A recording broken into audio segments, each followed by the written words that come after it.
Partout en France, ce mardi est une journée de mobilisation contre la réforme du Code du travail. Le détail des défilés et des perturbations en Loire-Atlantique avec Benoît Balti.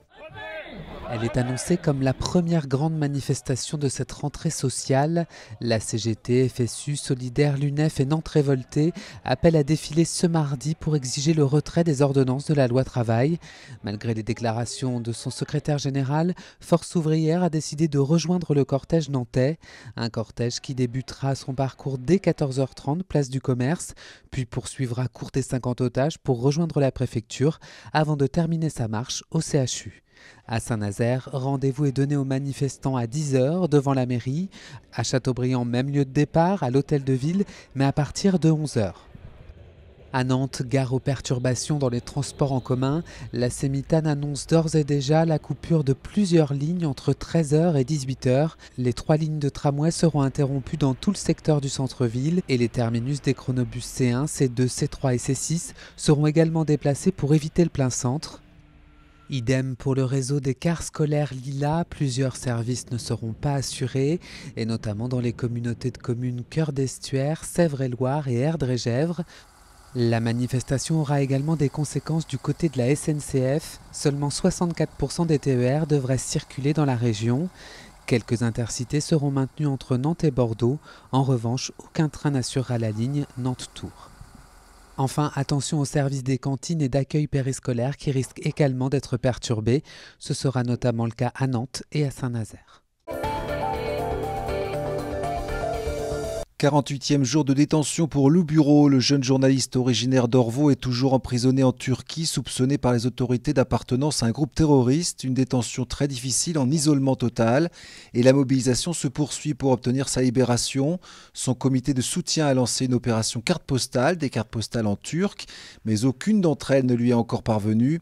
Un rassemblement est prévu samedi après-midi, place du Commerce à Nantes, avec le soutien de la ville et de Reporters sans frontières. Ses proches espèrent beaucoup du déplacement de Jean-Yves Le Drian. Le ministre de la Défense est attendu à Ankara et le cas du jeune journaliste devrait être abordé en coulisses. Un message lui est d'ailleurs adressé sur les réseaux sociaux. Monsieur Le Drian, ramenez-nous un souvenir de Turquie. Loup Bureau.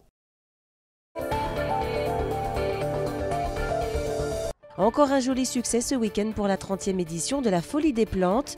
Au parc du Grand Blotreau à Nantes, les visiteurs sont venus faire des achats pour embellir leur jardin, mais aussi rencontrer des associations ou des artistes. Jean Annex y était.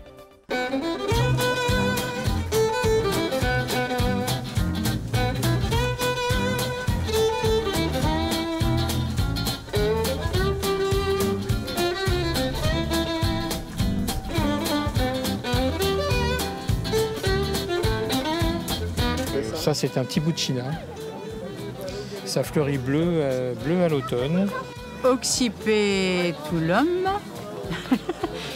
Chiriculum, je sais pas, un truc comme ça. Alors j'ai acheté une très très jolie clématite qui s'appelle Viennetta.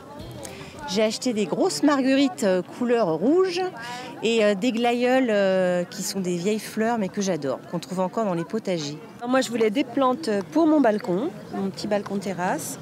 Et donc j'ai pris un mimosa des 4 saisons. J'ai pas pris des choses avec beaucoup d'entretien. Ça va passer l'hiver, ça supporte le gel normalement. Et puis et le soleil, donc c'est parfait.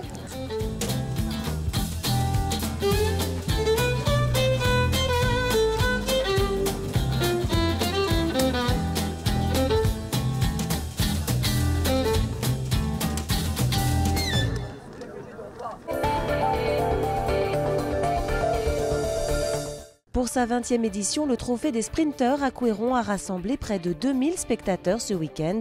Sur la piste, quelques-uns des meilleurs coureurs du monde et la présence renforcée des féminines. Il y a très peu d'épreuves de ce niveau au niveau national. C'est quasiment la seule épreuve inscrite au calendrier national de la Fédération du cyclisme.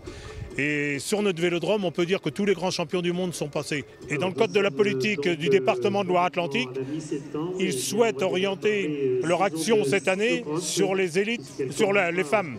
Et donc on a décidé de faire une équipe femme emmenée par Mathilde Gros, qui est triple champion du monde il y a un mois. Donc vraiment les élites, vraiment les meilleurs mondiaux au niveau féminin. À l'approche de la reprise, Olivier Caillé s'est rendu au NRMV. Au sein du club, une page se tourne. En effet, une grande partie de l'équipe, joueurs comme entraîneurs, a été renouvelée.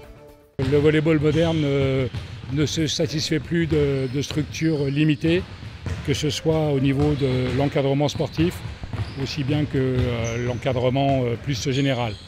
Donc on a souhaité avoir un staff très étoffé cette année, plus étoffé. Au vu des résultats des autres sports nantais qui brillent quand même, il faut dire les choses comme elles sont, on ne peut plus se satisfaire de juste essayer de sauver sa peau en fin de saison. Ce n'est plus réaliste, il faut qu'on puisse exister sportivement maintenant sur la métropole nantaise, c'est impératif.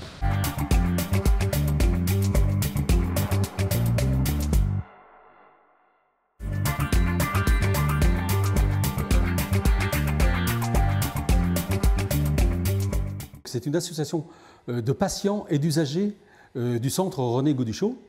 Et donc usagers, quand on parle d'usagers, ce sont la famille, c'est les aidants, les accompagnants. C'est un lieu où on va régulièrement et où la facilité d'accueil, qu'elle soit par les transports ou l'accueil physique à l'intérieur de l'établissement, est très important. Le cadre est formidable.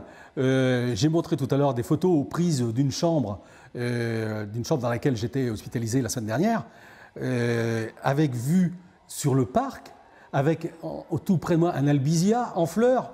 Sur l'île de Nantes, un albizia en fleurs, ça m'étonnerait qu'on en trouve un. Une première action qui nous semble importante et que l'on met en place dès la création de notre association, c'est nous opposer au transfert du centre René Gauduchot sur l'île de Nantes au sein du CHU.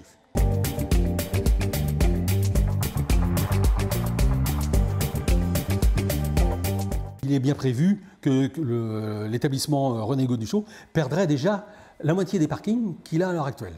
Donc déjà, comment voulez-vous que le malade accède? Les politiques, les porteurs du projet disent « Ah bah oui, mais il y aura les transports en commun ».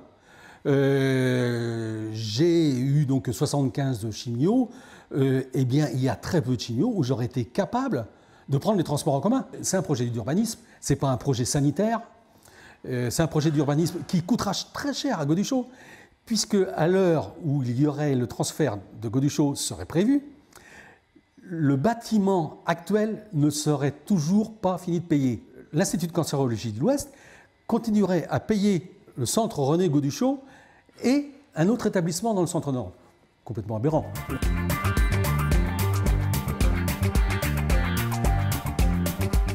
On espère d'abord être reçu par les porteurs du projet, parce que jusqu'ici on a écouté les représentants syndicaux, on a écouté les médecins, ce qui est tout à fait logique, mais le patient a aussi son mot à dire. On attend pour le centre René Gauduchot qu'il reste à sa place, à Saint-Herblain.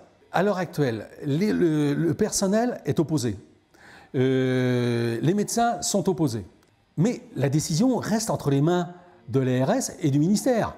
Donc ils ont tout pouvoir pour faire ce qu'ils veulent, mais il va falloir qu'on milite aussi et puis qu'on mette la population, qu'on entraîne la population avec nous pour éviter ce transfert.